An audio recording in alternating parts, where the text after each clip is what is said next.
Bam, we are live, Judd. Woo. HAMTAGgery is about to occur.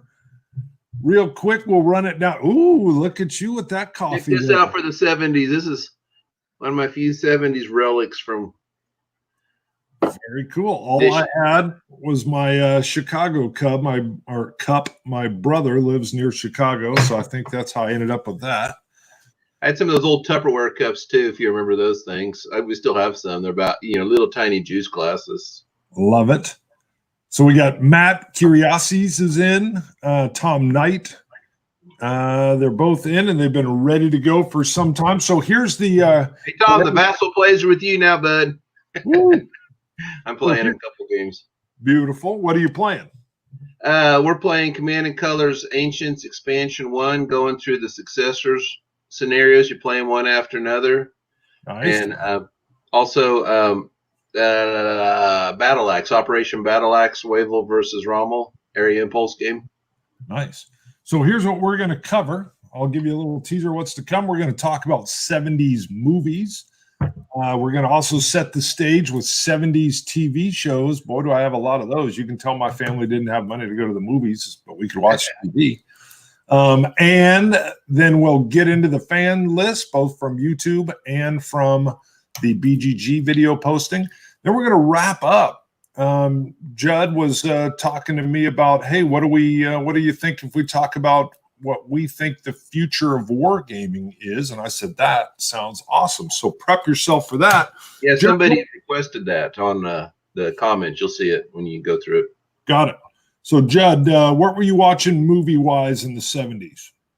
Well, keep in mind, I was a kid in the 70s, so I wasn't watching a whole lot.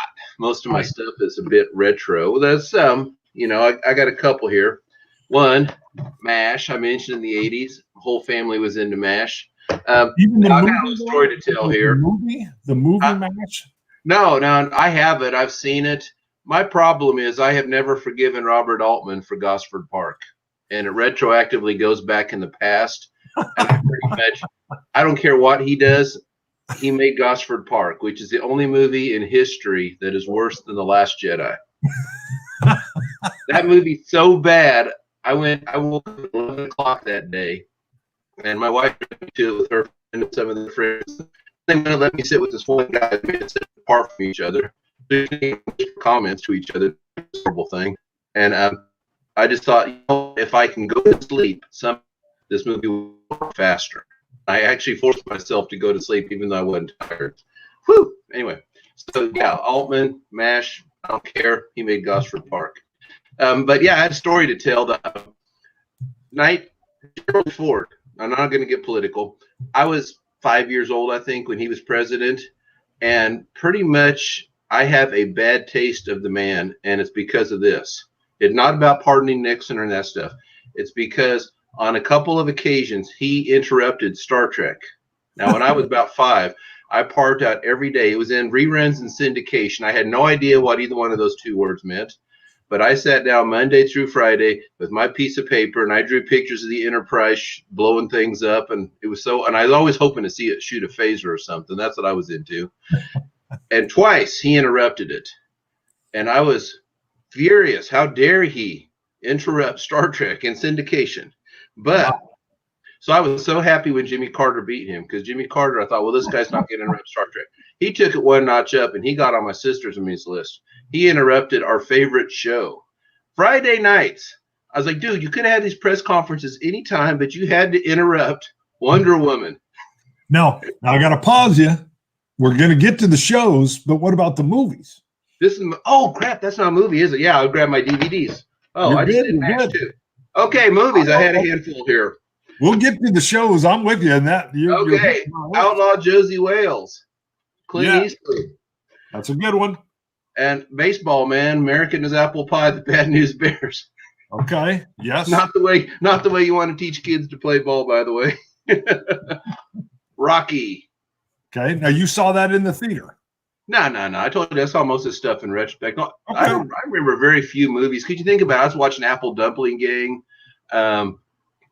Old Yeller, which I think was made long before the 70s, but I remember seeing the theater. Airplane, I think that was 70s. Yes, I think so.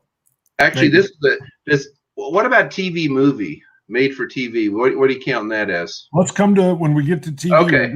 Okay. Well, that's about all I had. I'm sure I'll think of something. Oh, by the way, I do want to make one apology because I can't believe I totally whiffed on our 80s episode when we did movies. People who know me on Board Game Geek, my avatar, Show Enough, The Last Dragon, I forgot it. And I also figured out why I never watched TV in the 80s. MTV, I watched it all the time. So anyways, wrap that loose end up. All right. Well, my 70 movies are about as thin as yours. I kind of focused on what I actually went to the theater to watch because Rocky was later. I think Rocky 2 was the first one I maybe saw in the theater. But was that 70s? No. I think that was 1980 or 81. Definitely Rocky was like 78, I want to say, or something. No, it was 76 or 7 because remember they had the bicentennial fight.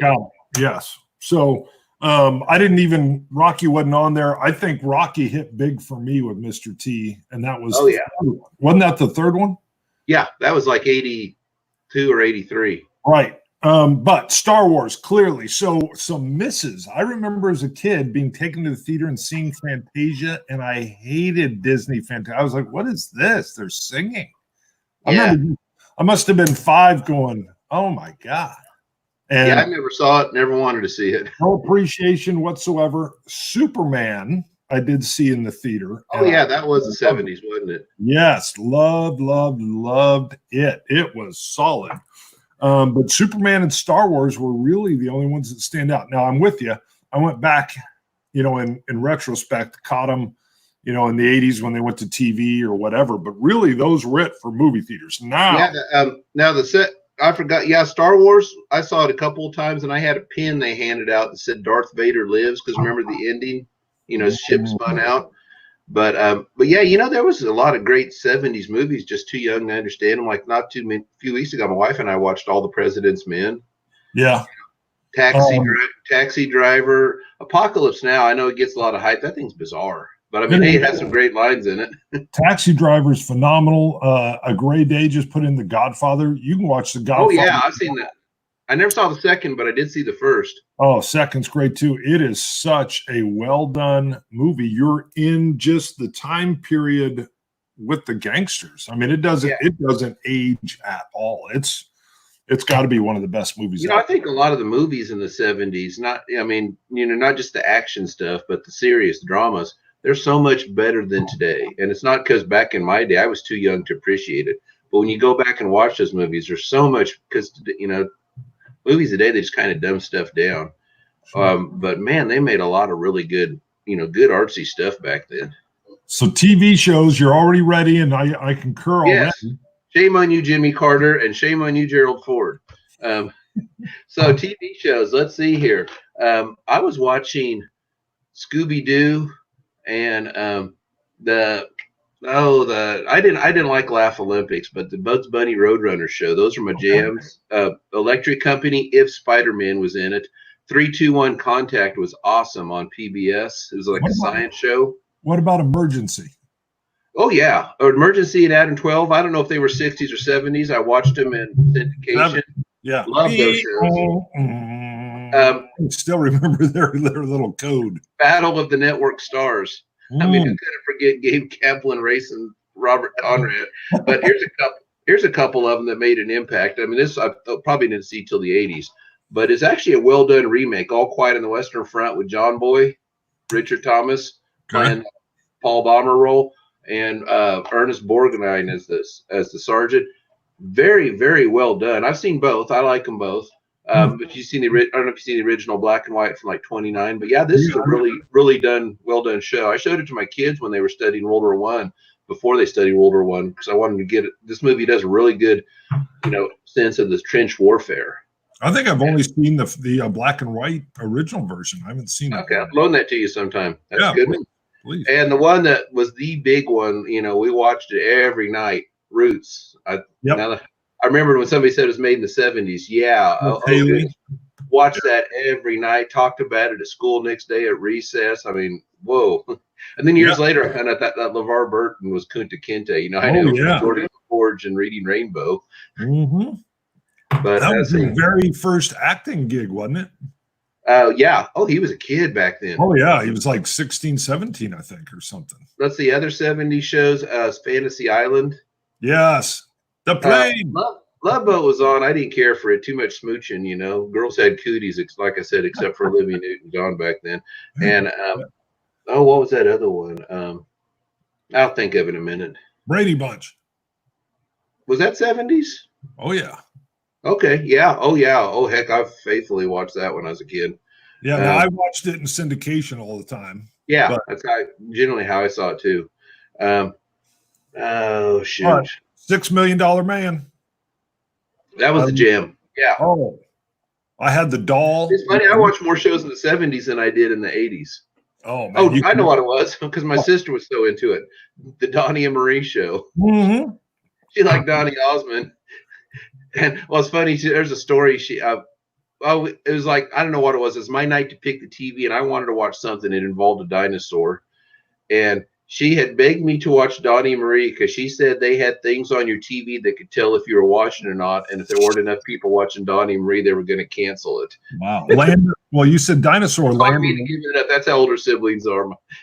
Land of the Lost. I didn't really watch that. I knew it was Sleestack or something, but yeah, the Sleestack. So I'll go through mine. Emergency. Loved it. $6 Million Man. Had the doll. He had his little chip in his arm. Yeah, the little chip. Dude, that thing was awesome. Oh, I loved it. Bionic Woman, of course. Anytime you had the when they're jumping, running, whatever. Little House on the Prairie. I saw someone else mention it. Our whole family would watch Little House on the Prairie. We would watch the Carol Burnett show. Oh, we loved the Carol Burnett show. Wonder Woman you had on there. Charlie's Angels. Oh, yeah. Yeah, we would just watch Charlie. I love Charlie's Angels. They did Kung Fu, man. That was cool. They had cooties, but they did Kung Fu. So that's true. Hulk was. Oh yeah, dude, good call. There's Spider-Man too. It was very limited. It died pretty quick, but those were good. Yeah, I watched the Hulk all the time. Yep. Then my favorite, Battlestar Galactica. I watched it a little bit. I love Starbuck and Apollo. Yeah, I did watch some, but I don't know. I didn't really get. But I don't know. I missed it. That was the first time I even got into the actors. Richard Hatch played Apollo. Dirk Benedict played Starbuck. He ends up being face on the A-Team. Oh, yeah. And then he's in Apollo's in the remake of it is Tom Zarek. Yep. Yeah, that's right. You played the game. I know. I don't know if you'd seen the show, but. Mm-hmm. Well, yeah. When the new show came out and Starbuck, I can't remember her name, was going to be a female actor. I thought, oh, what are they doing? She killed it. She was awesome in that Starbuck role. So, what was the last few you put up there? There's something I was. Let's see.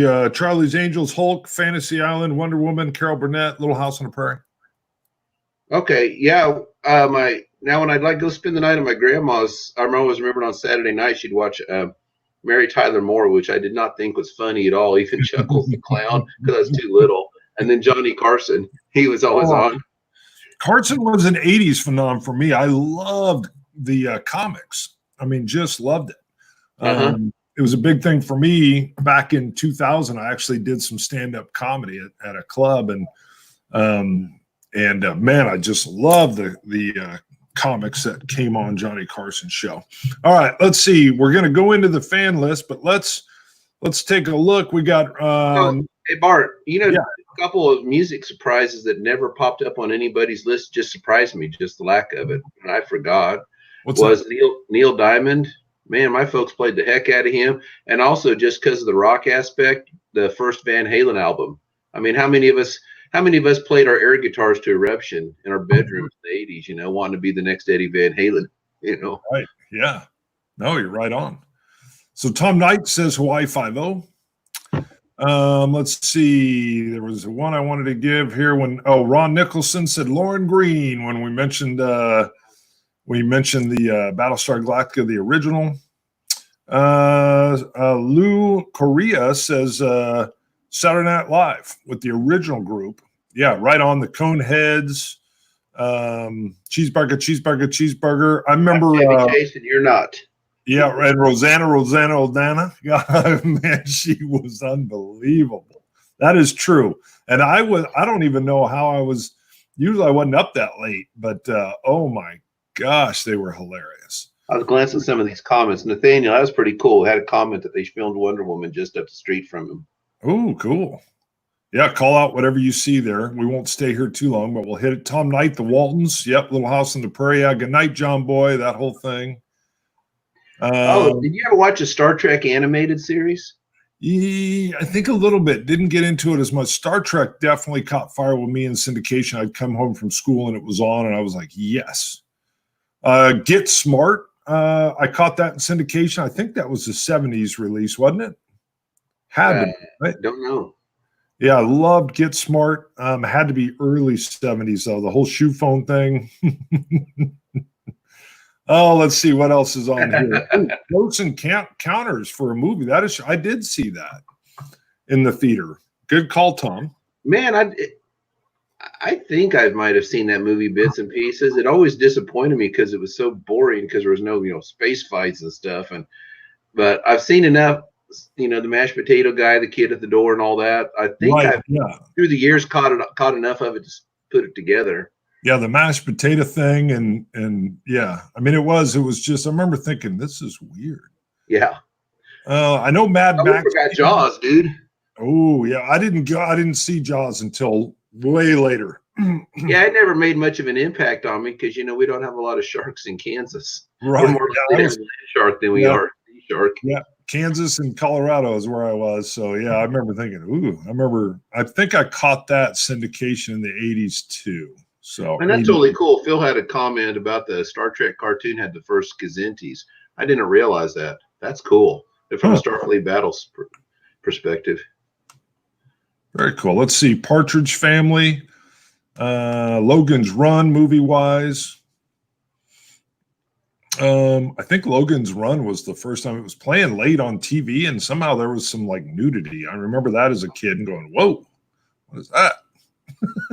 That was back when you didn't catch a lot of nudity on regular TV there. It was late at night. I just remember ooh. Let's see.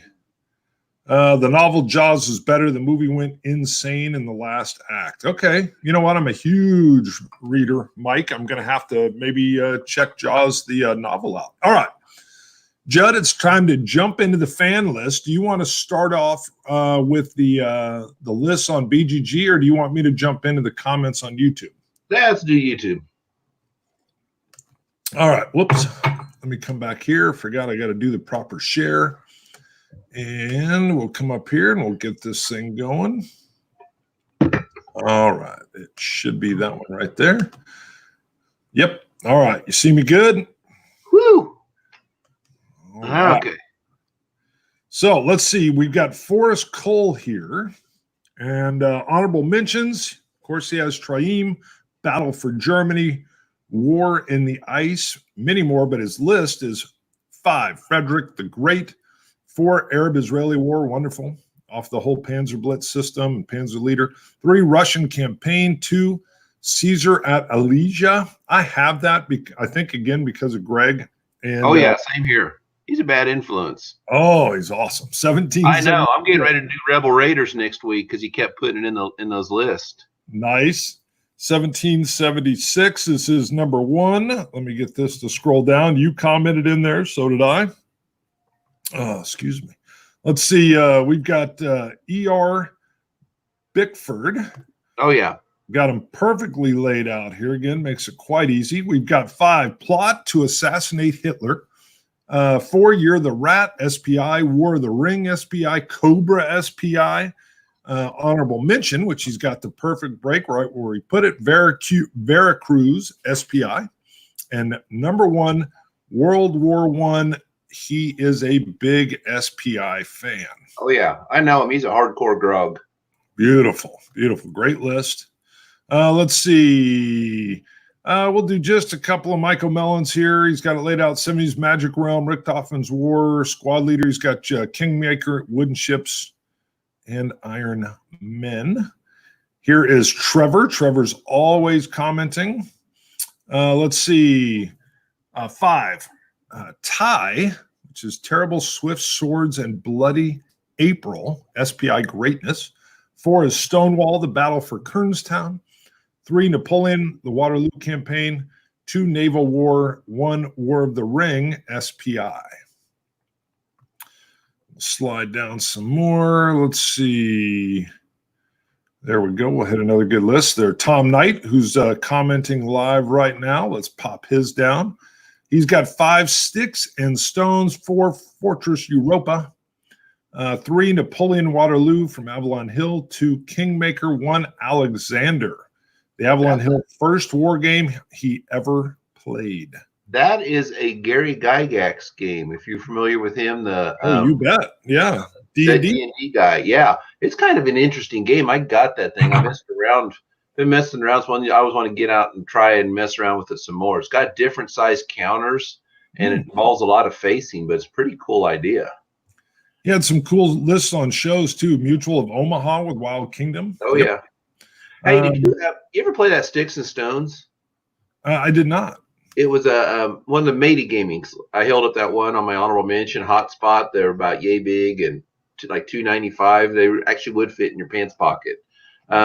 It's cavemen, but I mean, all those games always had a really cool mechanic idea. And this is something I have never seen in another game. If your guy has a combat strength of 3, you can split it up, two into this hex and 1 into this hex. Interesting. Huh. Rick Godot.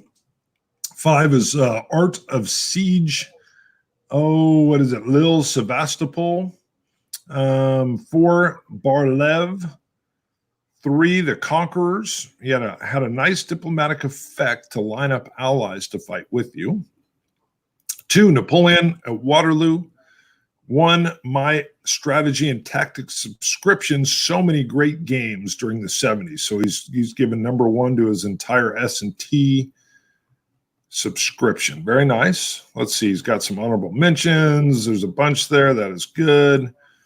Let's see. Mako's been catching up on HAMTAG. See, yep, there's his list. I knew I remembered that. Sorry, and by the way, I got busy at work today, or this week, so I didn't get in and respond to everybody's comments. I read them when they come in off my phone, but I usually try to comment as well. 5, Panzer Leader. 4, Submarine. 3, Starship Troopers. 2, Wooden Ships and Iron Men. 1, Squad Leader. I knew nothing about this game until I saw it at the local hobby shop. But one look at the back with the individual leader counters, and he was hooked. We had a lot of comments that came in. Let's see. Sean Thompson comments frequently. Let's see what we got down here. Milton Bradley Games. Let's see. I can't break out the list. Axis and Allies, which is going for a lot of money. Secondary market, by the way. I was looking up. Yeah, I was looking up mine. I'm like, what is going on? People want the plastic, baby. There you go. Let's see. Derek Leader. Here we go. Oh, shoot. Where's 5? I can't see it. Okay. I guess we'll start with 4. Maybe I'm missing it. Richthofen's War. 3, The War. 2, The Russian Campaign, and Wooden Ships and Iron Men is number 1. Love it. And let's see. There's Curiosities. Let's see what he's got. He's in here commenting right now. And let's get down to the list. Let's see. Year of the Rat, Vietnam. We've seen one of those come up already. North Cape. Compact, about 2 feet by 3 feet naval combat game. 4,800 scale miniatures. Wow. Okay. Panzer Group Guderian. Very nice. Man, that one popped in a lot of lists. It did. Yeah, it showed up a whole lot. Have you played it? I have not. Excuse me. And I think I even have it. I think I picked it up. Yeah, it's a Jim Dunnigan game. It's really cool because it's been a while since I messed with it. I think it's all of the Soviet units or certain type. They're upside down, and neither side knows what their strength is until it gets into combat, and then it flips right side up. Really? So yeah, and it's been copied. Oh, Frank Chadwick used it in his Victory Point games, those little games, Battle for Moscow and Objective Kiev, except he had the mech units being that way. I love the idea. Cool idea. Battle for Germany popped in a lot of lists also. And that's another Dunnigan game, and that's the one we're using in the France 1944, Russia 1944, where you control the Soviets and the Germans on the other board. And then, I control the Western Allies and the Soviet front Germans. And we're racing to Moscow. That's where that idea came from, was him. I've never got to play his game. It's just, man, it's on a lot of people's list. And that idea has been used quite a bit too. So, I mean, Dunnigan. So, yeah, everybody's using his ideas. Sure. Intrigued. Napoleon's Last Battle, Battles Quadra game, the Waterloo campaign. It goes on. One, Kingmaker, superb multiplayer game. You and I need to get that played. I was real surprised because I hear a lot of people bag on Kingmakers. When I threw it on their number one, I thought it'd cause an uproar. Instead, I see a lot of people talking about how they love Kingmakers. Like, good. Game needs some love. Perfect. Let's see. We're getting down there. Let me see what I got. Gregor's. Let's see. Thought he had it broken down. We're going to keep moving on. Again, if you want a good shot of getting red, put them in there we go, like that. 5, 4, 3, 2, 1. So Uwe Beck, we've got 5 Panzer Blitz, 4 Panzer Leader, 3 Sniper Patrol SPI, 2 Squad Leader and expansions, all Avalon Hill, and 1 Starship Troopers. I thought with his 5 and 4, he might have the Israeli Arab-Israeli war. Yes. I was surprised Panzer Blitz didn't get more love on this list. Just, everybody probably had a copy because it sold so much. Yeah, we'll give him a shout out here. His honorable mention. He agrees with Dawn of the Dead. Nailed the Romero movie. All right, let's see. We're coming down near the bottom. Let's see. Did Derek Leaders? I see Tom Daglish in there. We're going to keep moving down. There's a good one from Brian Jarvis, or not a good one. They're all good, just easy to read. So he's got his music. I'll let you see that. He's got Paul McCartney in there. He's got the Police, April Wine. Games is 5 Air Assault on Crete, 4 The Longest Day. I have that monster. We should do a topic of monster games we'll never play. There you go. That might work. The Russian campaign, 2 Tobruk, and Kingmaker again. Yep, long live the Kingmaker. Tobruk, Squad Leader, that was a pretty cool idea when they were doing the programmed rules. Play a little bit, play a scenario. Some people don't like them because it's hard to find rules, and I get that. But it sure is a nice way to learn a game. Yeah. We're popping back into us. All right, let's see. Did you see any comments pop off on the side? I was going to say, something that made sense is I saw a few folks mention April Wine. I don't know if you remember them or not. I know the name, but I don't remember particularly. Just Between You and Me. It was a big song of theirs. And it was on my mixtapes back in the early 80s. But what was funny was there's this French line where they sing like I don't remember what the word, not that I speak French, but I thought that's kind of a weird thing to do. Why would they just throw a French line in there that kind of randomly? And then all these guys are saying they're Canadian. I'm like, I bet they're from Quebec. So thank you, all those people who mentioned they were Canadian. That solved my mystery after all these years. Perfect. I'm just highlighting a few comments as we go here. If you want, you can click the share screen down below there. You'll see it. And then it'll give you the option to pop into one of your tabs you've got open. Okay. You want me to do the ones from the BGG? You bet. Please. Okay. Let's see. Share screen. And a lot of comments on the video side of BGG. And I get it. We've had some folks say, hey, I don't like YouTube. I don't have an account. I'll watch it on BGG, which is still kind of YouTube, but whatever you want to do. But they won't go comment there, and that's fine. If you want to comment, you can go comment Okay. You got it now? Can you see it? Let me add it into the stream. I think I got to do that. And I think we have it now. Okay. From Call Me Des De Nova, my new best friend. It says Greg Nettles and baseball were the 1970s for me. Never met him, but I think he's my new best friend because Greg Nettles rules. Got my Greg Nettles poster back there behind me. Okay, had a note. Unfortunately, I didn't get in war games until later. Here's my list: Napoleon Waterloo campaign, World War I, the Battle for Madrid, Panzer Group Guderian, and the Battle for Germany. Mm-hmm.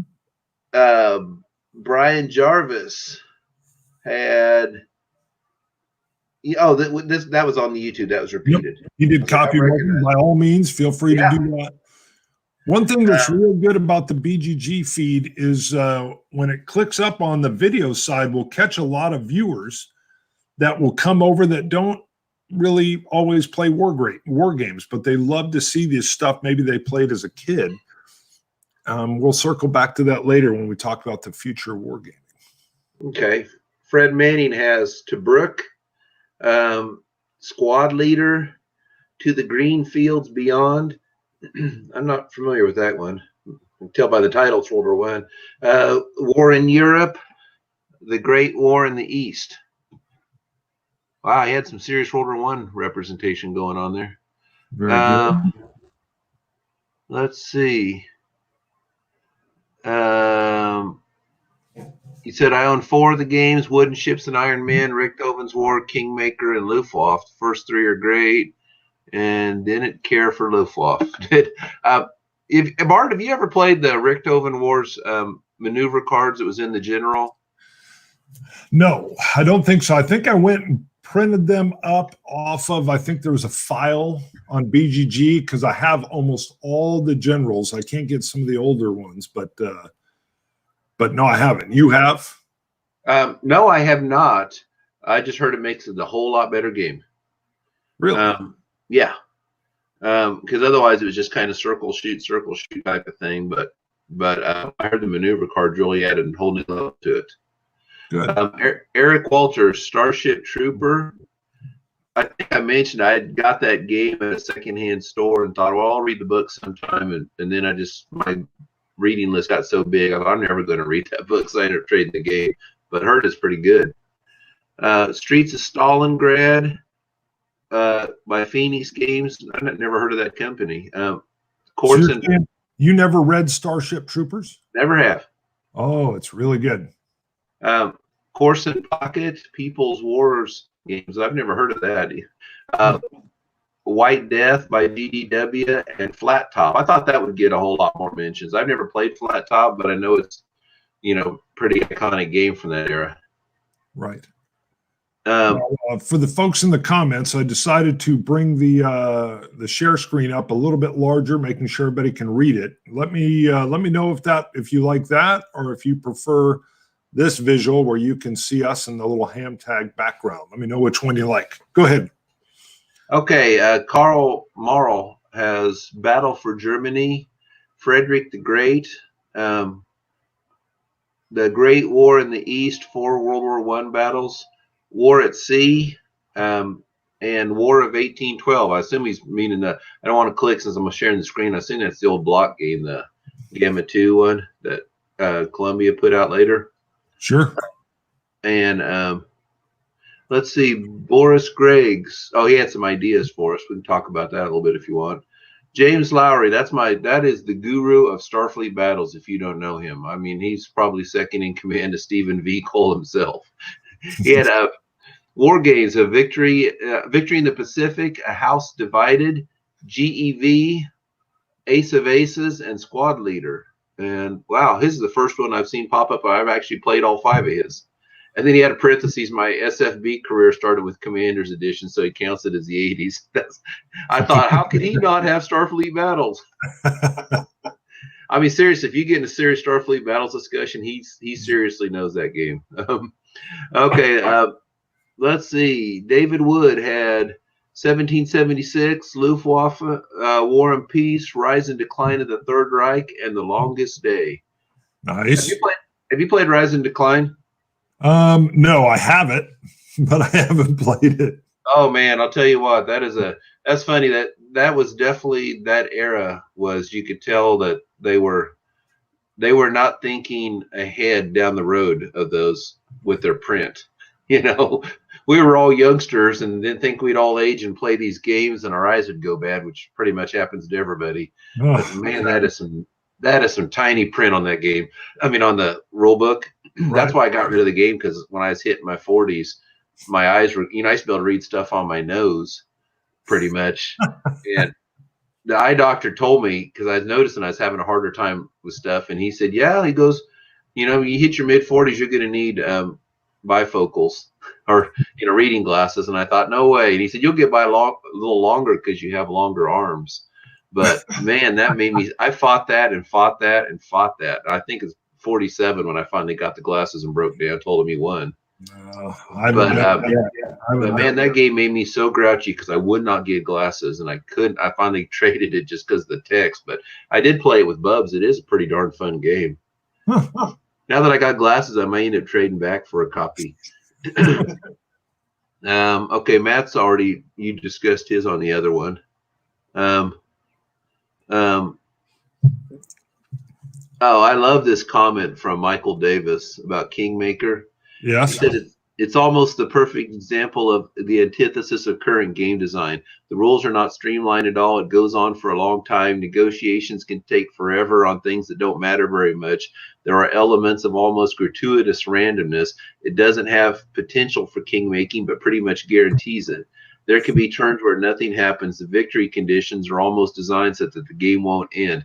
Having said all that, the game is just fun to play. Maybe it shouldn't work, but it does. And I laughed because I thought everything he said is true. And it still worked. Yep. Perfect. The baseball comment about Grey Nettles. I haven't seen that. I'm going to have to go back and check that out. But that's the comments from that. So I will unshare my screen now. There we go. All right. I'll bring us back in here. All right. So I've been sharing some of the comments along the way. Oh, hey, Bart. Yeah. I forgot to move. Man, I was over there looking at my DVDs. Just too many of them. You can't see the forest for the trees. 70s movie, Midway. We've talked about the new one. Got to give love to the one with Charlton Heston and Henry Fonda. Sure. When did the Longest Day movie come out? I do not. Was John Wayne in that? Oh yeah. Well, he died. Well, he died in 76. I'm guessing that might have been the 60s, dude. Because he was in the 70s. He was doing the Shootist, and he was old by then. I think John Wayne died in 78. Yeah. Someone will know in the comments. But yeah, I remember. Oh, I love The Longest Day. Yeah, my mom was a huge John Wayne fan, so it kind of, you grew up around it all the time. Let's see here. What do we got? Starfleet Battle Manual. That's a fabulous game. That's one I was telling you about. I couldn't put it on my list because I don't play it because you have to play it on the ground, and my knees are too old for that game. Yeah. You can't play it on a table. Your ship will fly off the table. All right. So let me get ready here. My coffee's almost gone. We are going to talk about, what do we got? We're at 38 minutes. We're doing great. The future of wargaming. So why don't I kind of have my thoughts, and we can kind of interplay back and forth. We'll look at some of the comments that come in as well. But what are your thoughts on that, Judd? The future. Well, they got kind of the 10-year future and the long-term future. Okay. I like that. Do that. Let's go with that theme with the 10-year. We'll both talk about the 10-year, and then we'll come back and do the long-term. Well, the 10-year we're doing really well. I mean, some call this the golden age of wargaming. I think of it more like the way they talk about comic books, the gold age and the silver age, Silver age 60s with Stan Lee. So, they don't sell like they did in the 70s. I mean, France 1944, I think he said sold 13,000, and that was a disappointment. You know how many cartwheels GMT would do if their next game sold 13,000? Sure. But at the same time, there's so much, it's kind of that you build on what came before you. So you get a lot richer mechanics going on. It's, it's a lot better than the old Avalon Hill. We're managing odds and playing zone and control chess, and I'm not saying that's how all those games were. Squad Leader was obviously cutting edge for its time, but so a lot of ways we've improved stuff, simplified things. There's still a few monsters for those folks, but the card-driven mechanics, the area impulse has become a lot more prevalent. But just a lot of new, fresh ideas, and these companies are churning them out. And things like Kickstarter make it easy to get on. So, it's easy. I see these guys just gobbling up games like crazy all the time now, and I can't keep up on them. It's too much for me to play. But goodness, if you want it, it's there. Right. I'll go with Tom Knight. So of course, graphics. Oh yeah, unbelievable. Larger counters, beautiful maps. You look at Academy Games and what Uwe did when he first comes out with Awakening the Bear. I had been just playing Euro stuff, and I go to Board Game Geek convention. Awakening the Bear is new. I'd heard a little bit about it. I hadn't really, I had all my old war games. I saw it on the table, and I was like, oh, baby, I'm back. And there were Euro folks sitting down and playing it. So on the 10-year mark, for me, I love that there's a lot of solitaire stuff coming out, or games that are they understand the need to be able to solitaire a two-player game. The bots, Academy Games came up, I forget what he calls it, but Gunther came up with a system, where you're working through the cards. So I love all that. I love the look. I love the way things are being taught, the rule books that unfold. All you need is your movement, line of sight, and whatever else, and then play scenario one. And then, hey, we're throwing in indirect fire, mortars, offboard artillery, play scenario two. I love that. On the 10-year side, the reason I think you're seeing so many games purchased right now is those war gamers like you and I, and a little bit older, a little bit younger, we're all really sitting kind of in our peak money earning time. Mm-hmm. And we've got the disposable cash to go out and buy these games. Yeah.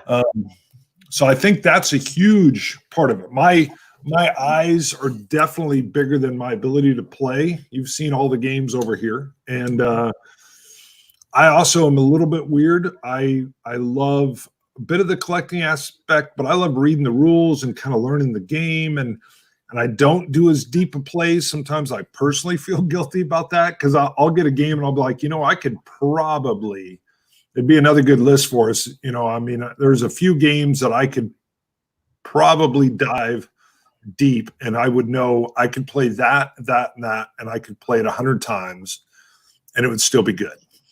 Mm-hmm. And not all the games can hold up to that, nor do I even get close. Heck, I'm good if I got 10 plays. What was your phrase that I'm more wide? Inch deep and a mile wide. I got that from Mark Herman, which I'm as guilty of it as everybody else. Outside of the board games, the board games ones I've really clocked down. Washington's War and Hands in the Sea, I know those games about as well as anybody. And I think I'm in the 20s on playing those, Yeah. But it's not like the Eurogamers who, I have to have 500 plays in my game to get my money's worth. I'm like, how? Only game I play like that, Star Realms, because it's on the phone. Yeah, right. But I also love, you're right, there's such a spectrum, and the ability to, what GMT's doing with their P500, what Kickstarters are doing, what different companies are sliding in and saying, Compass is doing this, and, and there's just so many options out there that I think the 10-year forecast looks good. Now, I'll do foreshadowing for me. I still feel like the war gamers, grognards, or just war gamers in general, I feel like we're graying out a little bit. Mm-hmm. So let's go long term. What are you thinking? Well, I want to look. Can we stick with this for a second? Yeah, one of the things is the the way we was talking about P500. I'm not sure if I always wondered how that thing works and what it amounts to. Mark Herman explained this on a podcast. I guess Gene and Gene, Mike, Terry, whoever, I don't remember which one it was, had asked him when they formed their company about what, because, he knew SPI and Victory Games. And, he talked about what their problems were because, they were always, I think they were making new games to pay off the previous month's bills. But basically, if you do your homework and you want to make 1,000 games, you can cost out how much profit you want and then do your P500, price it accordingly. You get your 500 orders, you're guaranteed profit. And then anything you make on that other 500, even if you deep discount them at $20 a pop, it's all just gravy you're making. And on top of that, though, they'll batch out 5,000 orders by putting 4 or 5 different P500s together. Yeah, that's like one of the things I don't think people realize when they want to kickstart their own thing or something, like the counters. Yeah, I think that's part of the thing like Revolution. They'll get 3 or 4 games, then go queue it up and get a volume discount. Totally. But yeah, like Kickstarter, if you do your homework right and you have 200 backers, you can make 500 games, price it accordingly, how much profit you want off 500, and say, okay, if I hit this, you get your 200 backers back in it, you're guaranteed a profit at that point. So that's nice. Whatever you think of Kickstarter, I mean, it's nice that these guys with small companies, doing it as a side gig, aren't going to lose their house over making a game. They can throw it out there. If you like it, yay, we got our game. If not, yeah, the risk is on us, which makes people grumpy. But if we didn't have that, I think we'd see a whole lot less games out there.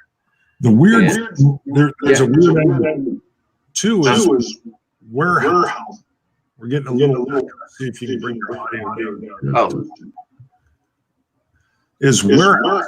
One reason they can't stockpile, 10,000 games is because a lot of them are renting warehouse space and it costs them and their margin disappears. Yes. And so they would much rather sell through it within a 6 to 12-month burn and then put in another Kickstarter, knowing exactly, hey, we've got it again. So I love what the internet's done, the BGG's done for gaming, the sharing of files.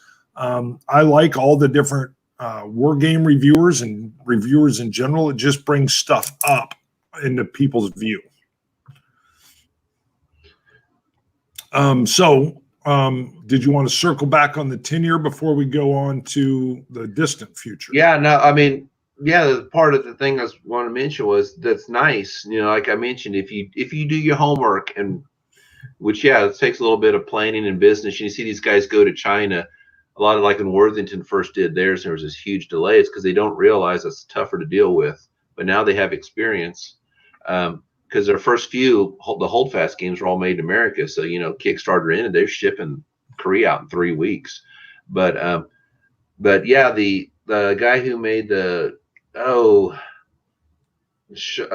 Tripoli game here recently. Remember, I'm talking about Shores of Tripoli. Yeah, I know exactly because they're doing a lot of obscure games. I can't remember his name. I think he did that whole Kickstarter campaign himself. Mm-hmm. And I thought, that's pretty cool. That's something you wouldn't have heard of in the 70s. And I'm not sure because I was a kid in the 70s, but I think we're getting a whole lot more games kicked out every year versus I think back then, Avalon Hill had their handful, SPI, GDW. But I think overall you're seeing, I mean, you look at what GMT kicks out in a year, MMP, Revolution. I mean, all these guys, what they're kicking out, I think the quantity of what we're getting is just a whole lot more, which that's pretty cool. It is. MMP does it really weird, though. I can't figure out how they do theirs. It's so lagged or slow. I don't know. Oh, man, their P500 is painful. You get on there and your credit card expires before it ever hits it.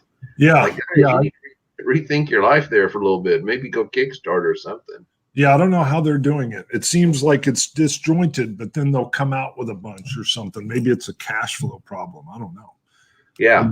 But all right. But hey, a lot of this is their side gig, so it's not like they're. Yeah, I totally get it. I mean, this is my side gig, and it can be hard just to a busy week, and I'm running behind. So Yeah, I saw. I mean, Nightworks when I was doing work with Hands in the Sea. I mean, that's Don's side thing. That's his hobby. That's just for fun. He had a regular job, but I mean, it was cool to listen to him tell me in emails and stuff about this, the business stuff he was thinking. You know, he had to think through and plan. I was like, wow, he's a sharp cookie. Yeah, and that is the cool thing. It's a whole different. You know, it's almost like it could be a Euro game. I mean, you could take GMT, the Euro game, and it's all how are you going to take in your money? How are you going to print? What are you going to bundle together? When are you going to do the second printing, the third printing? Yeah. Who do you bring on as designers? I do love the fact that, again, the buyers, the fans are able to pre-order and drive, hey, that's going to get printed. Although what Mr. President, the solitaire game that I really want to play, that's been on their P500 for 4 years. I mean, you know, but I get it. All right, so let's go long. See, the Pacific War hit 1,000 pre-orders in the first month. I'm like, oh yeah, I think it's even higher than that now. I think it's 2,100.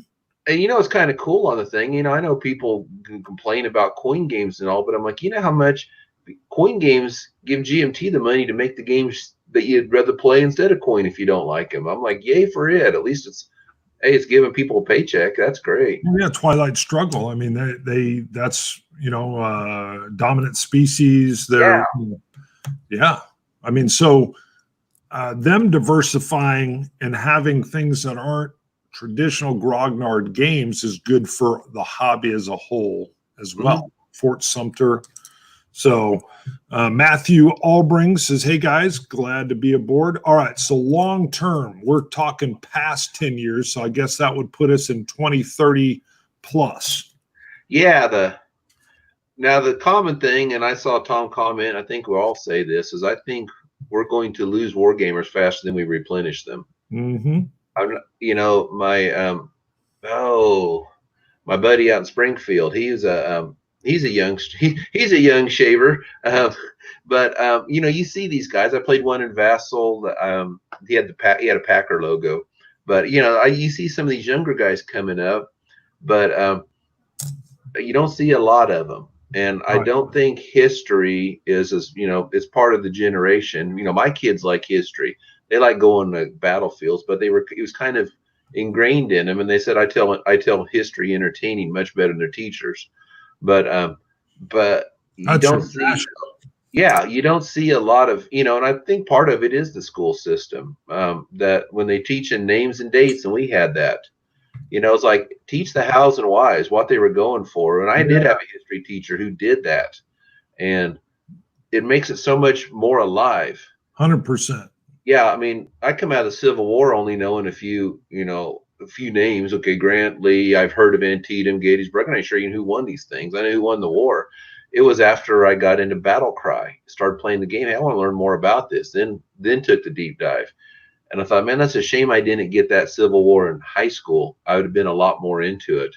And I think that's part of why, you know, the younger generation doesn't care for history. And I mean, the History Channel kind of flopped.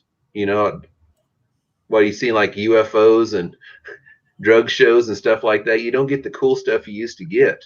Well, and it's telling you there's no market for it. That it's not sustainable. People as a whole aren't interested in watching stuff. You know, I could watch it all day long. Right.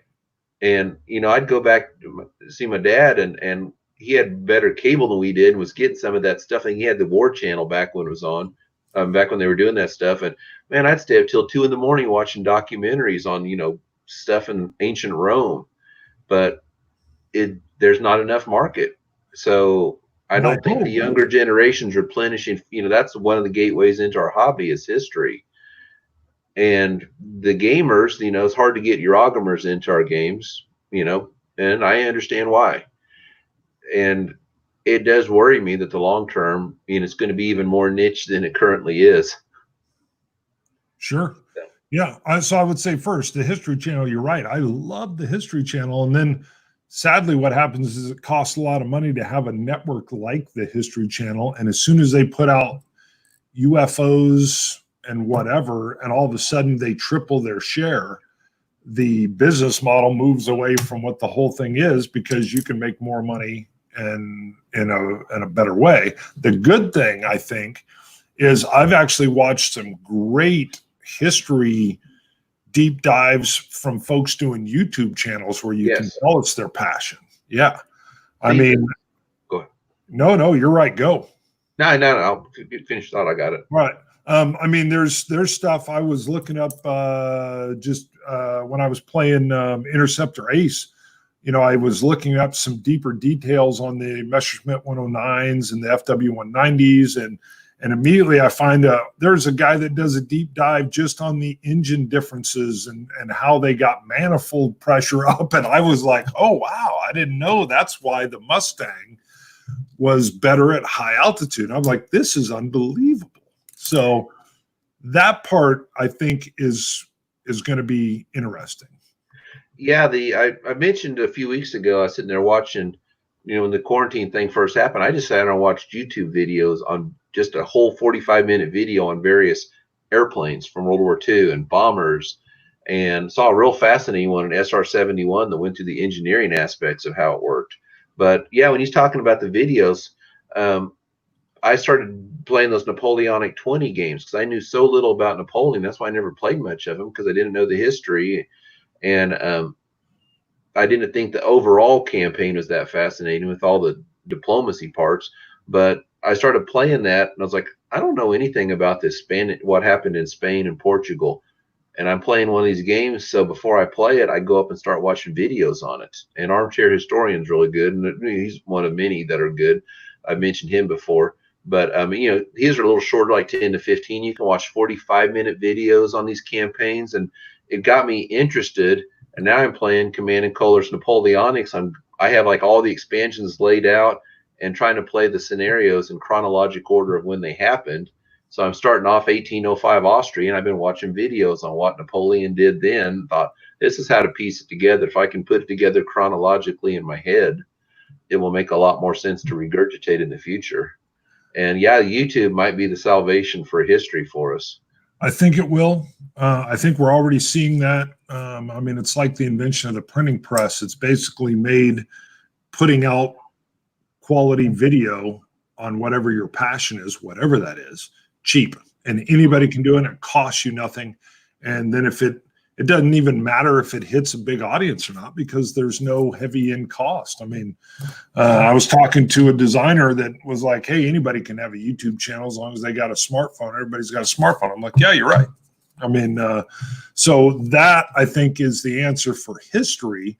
I do think gaming as a whole, and I'm even talking the video age has risen, and people get it, and then some people want to step back to that analog and have that face-to-face interaction. You know, I brought officers over when I was running a young team of officers, and I'd say, hey, if you guys want to come over, I'm going to have pizza. And it was lighter Euro games. It wasn't wargaming stuff. Mm-hmm. But they came over and they were a little tentative, you know, and then one of them became a huge board gamer, not war games, but board gamer in general, because he was like, it was so much fun if I did a move and I could see your face and reaction rather than just playing online with his buddies. And then he started bringing his buddies to his house to play games. So I think as long as gaming culture stays around, I think will always be a bit of a niche, and then war games going to be a niche inside of that. I am curious though, you know, is what in 2040 I'll be 70, right? Yeah, gosh darn. Wow. Yeah. Mm-hmm. I mean, so where are the war games going to be at that point in time? Yeah. Now in probably the 8 to 15 year range, maybe. Something that concerns me is something I've noticed in my own life. And to preface this, it's probably 8 or 9 years ago. I was trading, and I was interested in trading for a copy of the Alexander game by DVG, the solo game, Field Commander Alexander. Right. And this guy had the only trade hit I got was Empire of the Sun Deluxe map. And I wrote the guy and I said, this is all I got. I know it's not a good trade. Is there anything else you're interested in, or money or something, throw some money on top of it? And he wrote me back and said, let's just do that trade. And why don't you go to my list and pick another game? And I thought, whoa, which it's still cool. It's a very cool gesture, but it just kind of blew my mind. And wow, that's, and you see more of that. And I've had folks send me games. They'll just say, hey, send me your address. I saw something on your list. And I kind of blew me away. But as I got back into the wargaming in about 2009. So about 11 years ago, from after the big break after the 80s. And now I'm finding I've been sending folks games and stuff like this. And a couple years ago, I got rid of 20% of my collection. I just priced them to move and got rid of them, because it come to the realization that I got so many games, and you see all those behind me, and I only have like 10 unplayed games. So I'm trying to hold those rules in my head, or at least enough concepts where I can go back and skim them, the inch deep, a mile wide. If you come back in a year and say, oh yeah, I'll remember this. And no, you don't. Yeah. You should try to take notes, but I find out I look at games that come out now and I'm like, yeah, it's probably cool, but how many Bulge games does one need? Or how many Market Garden games does a person need? And now I just look at them and say, am I unhappy with Market Garden? Do I feel like I'm missing? I get that there's levels of complexity, and I have simple ones, and I have like Hell's Highways, probably my biggest one, the Victory game. I got Monty's Gamble, some of that. So I kind of got about 4 or 5 of them that hit different aspects, mechanics. But now I just look at them, and Simonich put a game out a couple years ago, and dude's brilliant designer, and I've played one of the games in that series. But I thought, I'm pretty happy with my Market Garden situation here, and I'm pretty happy with World War II Pacific. I got like 4, everything from We Must Tell the Emperor of Victory in the Pacific all the way up to Empire of the Sun. So I got about 4 games, and I started getting rid of some of the in-betweeners, that what the Eurogrammers call Jones theory. If you have 2 games that kind of do the same thing and you always go to one, get rid of the other.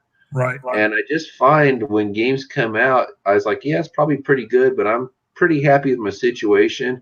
And if I get it and find out it is better, I got to get rid of this one. Or, and I gave up on the idea the grass is always greener. So I only end up buying a handful of games. So what I worry about is that I don't think I'm alone. And I think as some people get older, it's going to become more prevalent that they start to pare their collections down. That's part of it. You see those 2 things behind me. That's most of my war games.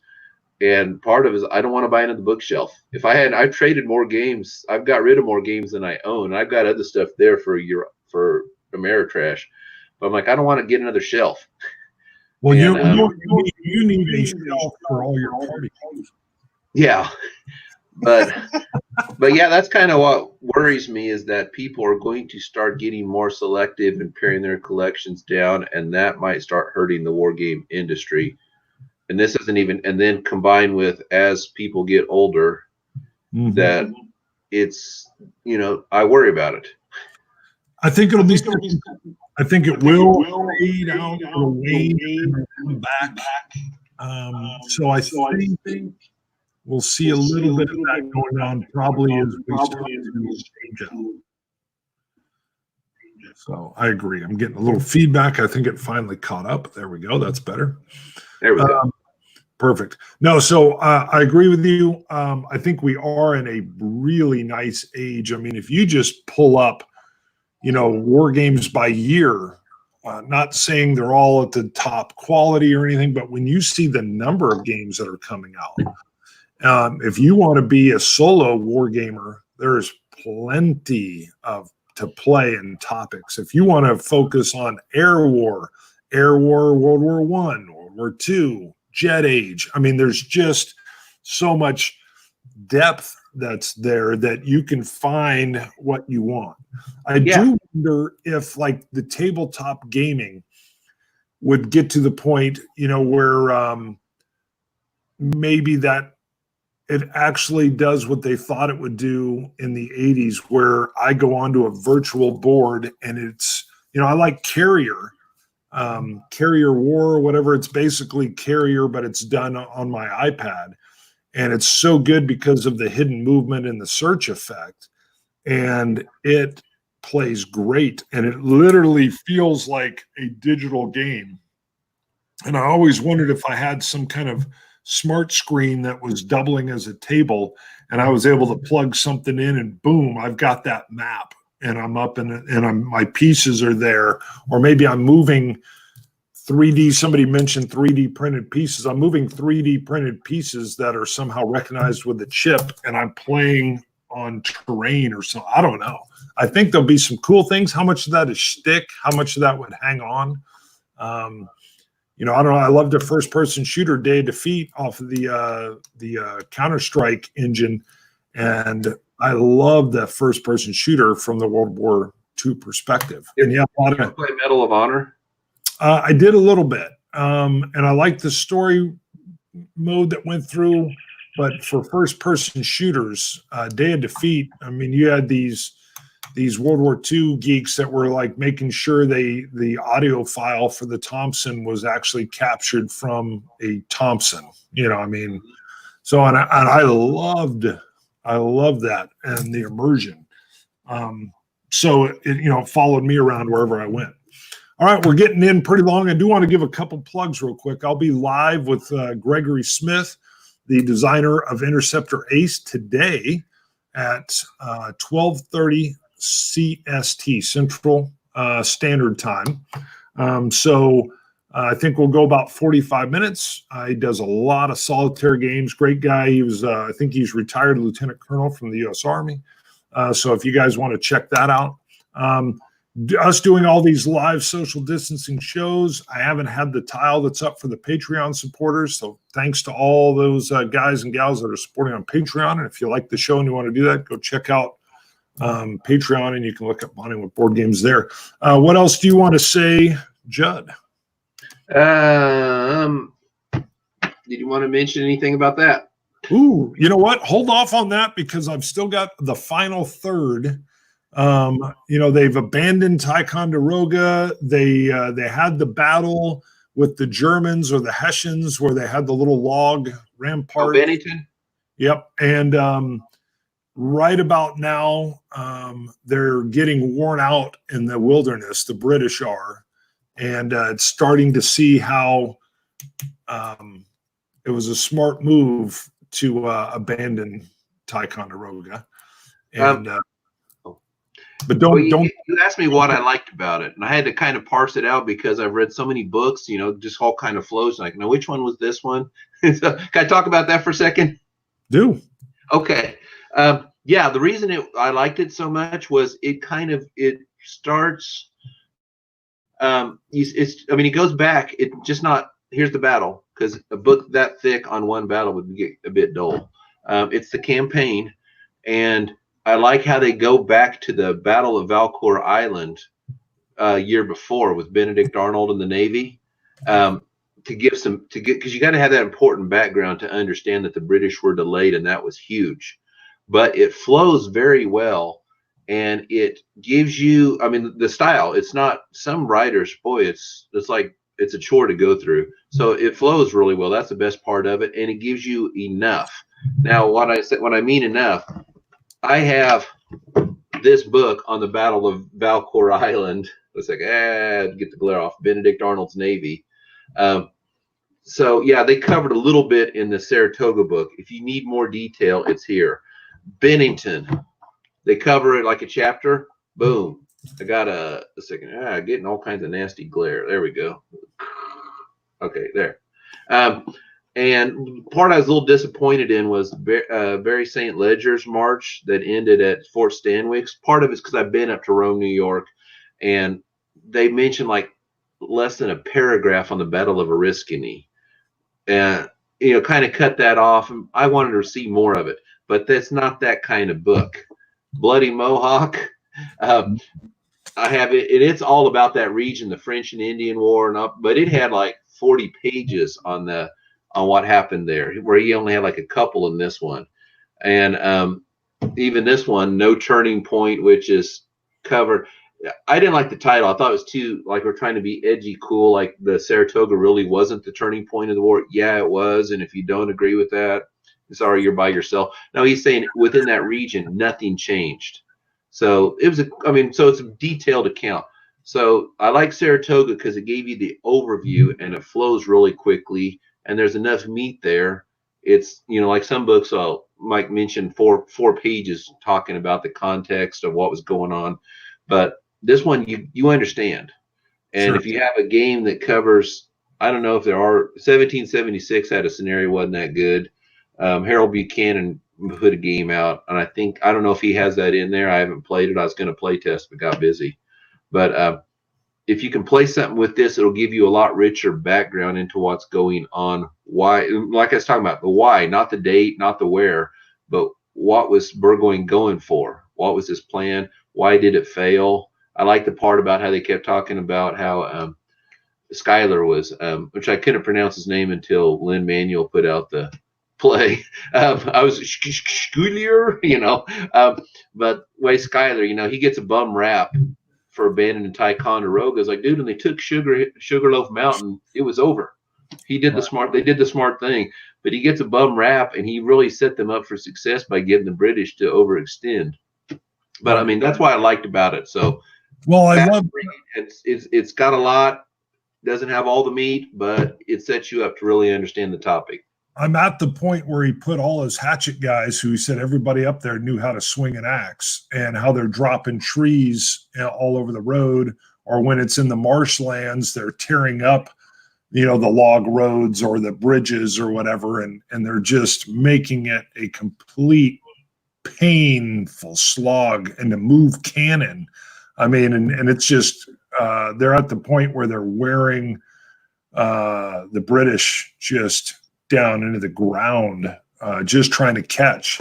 And how he instead of, they talked about how his plans that he formulated, which was all about moving by boat or bateau, and he abandons it and goes on with the road movement. And so when he's in the midst of it, he doesn't follow his plan. I love that. Mm-hmm. And then how they talk about how if he would have sent like a quick reactionary force to stay in contact, that would have kept those roads open. If they'd skirmished, they would have kept them on their heels running instead of cutting trees. I was like, that's interesting. Yeah. Tom Knight comment, Richard Ketchum was the author of that Saratoga book. If there's others, shoot me an email on her Vaseline. But yeah, I don't know. I had a thought. It's long gone, but sorry. No. Oh, I know. I was going to tell you.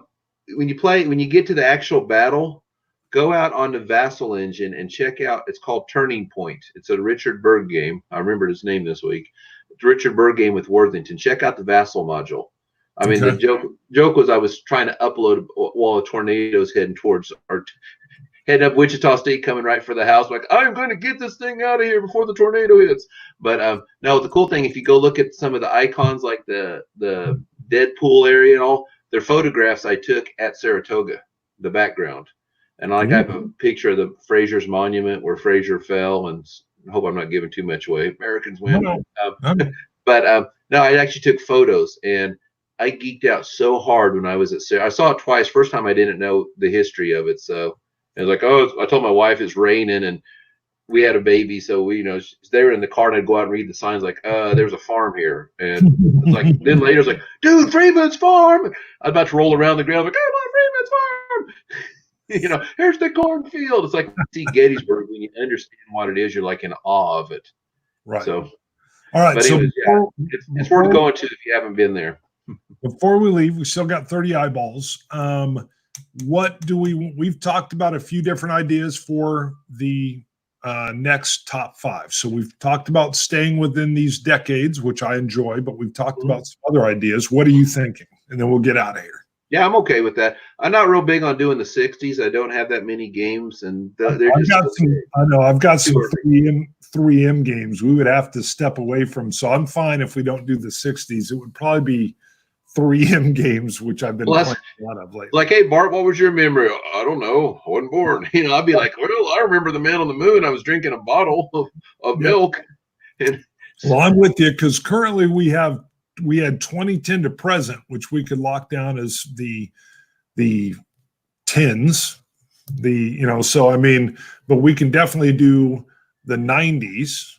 90s and aughts are the big ones left, because you and I and Greg did like 2010 to 17, and Yes. Not much has changed since 17 for me. Right. At least I don't have enough history with it to say, yeah, I could feel like these new games can place in here. That's what I was thinking. The 90s and the aughts would be, and we could make those the next 2 top 5s we do, staying with the theme of the music.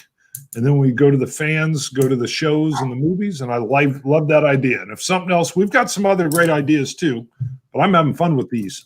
Yeah, I've been writing down stuff the fans saying. I just sent it to Bart, and I even ranked mine in order. Somebody just put one up, top 5 World War III games. I can't help you. I don't have any. Yeah. Well, we did have or Fortress America, I guess, might be one, but that's about all I got. It's not been a topic. A great idea that we nixed just because I'm just now getting more and more are the magazine games. You could do that. I wouldn't be able to do that yet, but I've been picking up more magazine games, so that would definitely become a possibility. Yeah, when you feel like you get there, let me know, because I could do it today. I could do it now. Yeah. Oh, I know you could. And maybe I'll get you to pop over sometime after social distancing's been relaxed, and you can teach me a few of these magazine games, and we can get that moving along. So, because I definitely love what they're able to do with a tight package, small counter count. The C3I stuff and Mark Herman stuff really kind of opened my eyes. So definitely. All right, well, let's wrap it up because I'm going to post up. So just so you guys know, my time right now is 11:16 a.m. So 12:30 my time. I'll be going live with Greg Smith. An hour and 15 minutes from now. Yep, hour and 15. Interceptor Ace. We'll talk about everything else he's got going on and anything else he wants to talk about. I will schedule that up. I'm going to go grab something to eat, get ready, make sure I'm not too much trouble with the wife. And we'll call it good. So thanks for tuning in. Thanks, Judd. Anything you want to add before we go? Nope, I think I got it. Which one are we doing, 90s or aughts? Let's do 90s next. Sounds good. We'll stay in the 1990s. There'll be plenty of Seinfeld references. Woo! Well, that's a big coincidence. There are no big coincidences or small coincidences. They're just coincidences. It's mopes. Yeah, I'm out. All right. See you guys later. HAMTAGery is complete. And boom, once I hit the button, it'll